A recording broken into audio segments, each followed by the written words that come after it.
ക്രൈസ്തവരുടെ പിന്നോക്കാവസ്ഥ പഠിച്ച justice JB Koshy commission report നടപ്പാക്കുന്നത് വൈകുന്നു. ശുപാർശകൾ നടപ്പാക്കുന്നതിനായി സർക്കാർ വകുപ്പുകളോട് വിശദ റിപ്പോർട്ട് ആവശ്യപ്പെട്ടുവെങ്കിലും ഭൂരിഭാഗം വകുപ്പുകളും മറുപടി നൽകിയിട്ടില്ല. മന്ത്രി നേരിട്ട് യോഗം വിളിച്ചിട്ടും 10-ൽ താഴെ വകുപ്പുകളാണ് അനുകൂലമായി പ്രതികരിച്ചത്. റിപ്പോർട്ട് നടപ്പാക്കാത്തതിൽ സംസ്ഥാനത്തെ ക്രൈസ്തവ സഭകൾ പ്രതിഷേധിച്ചു. കഴിഞ്ഞ വർഷം മെയ് മാസമാണ് ജസ്റ്റിസ് JB കോശി മുഖ്യമന്ത്രിക്ക് റിപ്പോർട്ട് നൽകിയത്. ക്രൈസ്തവരിലെ പിന്നാക്കക്കാർക്ക് കൂടുതൽ തൊഴിൽ സംവരണം നൽകണമെന്നതുൾപ്പെടെ റിപ്പോർട്ടിലെ പ്രധാന നിർദ്ദേശങ്ങൾ ഇപ്പോഴും ഫയലിൽ തന്നെ. ഒക്ടോബറിൽ നിർദ്ദേശങ്ങൾ നടപ്പാക്കാൻ ന്യൂനപക്ഷ വകുപ്പ് ശ്രമം തുടങ്ങി. 33 സർക്കാർ വകുപ്പുകൾക്ക് റിപ്പോർട്ടിന്മേൽ അഭിപ്രായം അറിയിക്കാൻ കത്തു നൽകി. ഡിസംബറിൽ 2 തവണ ഓർമ്മക്കുറിപ്പ് നൽകിയിട്ടും ഫലമില്ലാതായതോടെ മന്ത്രി V അബ്ദുറഹ്മാൻ നേരിട്ട് വകുപ്പ് സെക്രട്ടറിമാരുടെ യോഗം വിളിച്ചു. ഈ മാസം 9-ന് വിളിച്ച യോഗത്തിൽ 2 ആഴ്ചയ്ക്കകം റിപ്പോർട്ട് സമർപ്പിക്കണമെന്ന് മന്ത്രി അന്ത്യശാസനം നൽകി. 2 ആഴ്ചത്തെ സമയം ഇന്ന് അവസാനിക്കുമ്പോൾ 10-ൽ താഴെ വകുപ്പുകൾ മാത്രമാണ് നിർദ്ദേശങ്ങൾ എങ്ങനെ നടപ്പാക്കാമെന്ന് അറിയിച്ചത്. റിപ്പോർട്ട് കിട്ടി 8 മാസമാകുമ്പോഴും ശുപാർശകൾ നടപ്പാക്കാത്തതിൽ സംസ്ഥാനത്തെ ക്രൈസ്തവ സഭകൾ അതൃപ്തിയിലാണ്. ലോക്സഭാ തെരഞ്ഞെടുപ്പ് അടുത്തിരിക്കെ ശുപാർശകൾ ഭാഗികമായെങ്കിലും നടപ്പാക്കാനാണ് സർക്കാർ നീക്കം. ക്രൈസ്തവ സഭകളെ അനുനയിപ്പിക്കാൻ മുഖ്യമന്ത്രി തന്നെ വിഷയത്തിൽ നേരിട്ട് ഇടപെട്ടേക്കുമെന്നാണ് സൂചന. Reporter Adil Palode, in reporter, Thiruvananthapuram. Adil Palode തുടരുന്നുണ്ട്.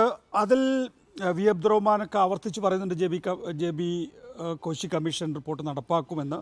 അതിൻ്റെ തടസ്സം എന്താണ്?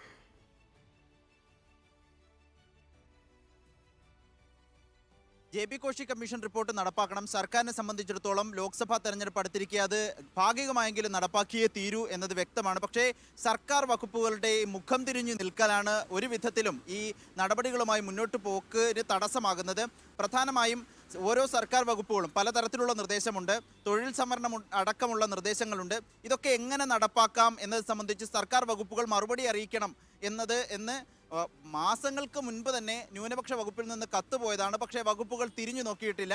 അവസാനം മന്ത്രി തന്നെ നേരിട്ട് ഇടപെട്ട്, അബ്ദുറഹ്മാൻ നേരിട്ട് ഇടപെട്ട് ഈ മാസം 9-ാം തീയതി വകുപ്പ് സെക്രട്ടറിമാരുടെ, വകുപ്പ് മേധാവികളുടെ യോഗം വിളിച്ചു ചേർത്ത് അടിയന്തരമായി ഇത് നൽകണം എന്നാവശ്യപ്പെട്ടു. 2 ആഴ്ചത്തെ സമയമാണ് നൽകിയത്. ഇന്ന് 2 ആഴ്ച അവസാനിക്കുമ്പോൾ 10-ൽ താഴെ വകുപ്പുകൾ, ആകെ 33 വകുപ്പുകൾക്കാണ് എത്രയും വേഗം ഇത് സംബന്ധിച്ച് ഈ റിപ്പോർട്ട് നടപ്പാക്കാൻ എങ്ങനെയൊക്കെ കഴിയും, അതിൻ്റെ പ്രായോഗിക വശങ്ങൾ എന്താണ് തടസ്സം എന്നത് സംബന്ധിച്ച് റിപ്പോർട്ട് നൽകണമെന്ന് ആവശ്യപ്പെട്ടത്.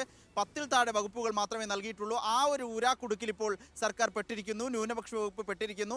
ഇനിയും മന്ത്രി യോഗം ഒരിക്കൽ കൂടി വിളിക്കേണ്ടി വരുമെന്നാണ് ഇപ്പോൾ അറിയുന്ന വിവരം. എങ്ങനെയും JB കോശി കമ്മീഷൻ റിപ്പോർട്ട് നടപ്പാക്കണമെന്നത് സർക്കാരിന് മുന്നിലുള്ള അജണ്ട തന്നെയാണ്. പക്ഷേ ഇങ്ങനെ വൈകുന്നതിൽ ക്രൈസ്തവ സഭകൾ പ്രതിഷേധത്തിലാണ്. കിട്ടുന്ന അവസരങ്ങളിലൊക്കെ ഈ സർക്കാരിനെതിരെ അവരത് ഉപയോഗിക്കുകയും ചെയ്യുന്നുണ്ട്. ക്രൈസ്തവരിലെ പിന്നാക്കക്കാരുടെ ക്ഷേമം പഠിച്ച കമ്മീഷനാണ് ജസ്റ്റിസ് JB കോശി കമ്മീഷൻ. കഴിഞ്ഞ വർഷം മെയ് മാസമാണ്, മെയ് 17-നാണ് കൃത്യമായി പറഞ്ഞാൽ ജസ്റ്റിസ് JB കോശി മുഖ്യമന്ത്രിക്ക് ഇത് സംബന്ധിച്ച റിപ്പോർട്ട് കൈമാറിയത്. പക്ഷേ 8 മാസം പിന്നിടുമ്പോഴും ഇത് നടപ്പാക്കാത്ത ഒരു സാഹചര്യമാണുള്ളത്. അതിൽ പ്രതിഷേധിക്കുകയാണ് ക്രൈസ്തവ സഭകൾ.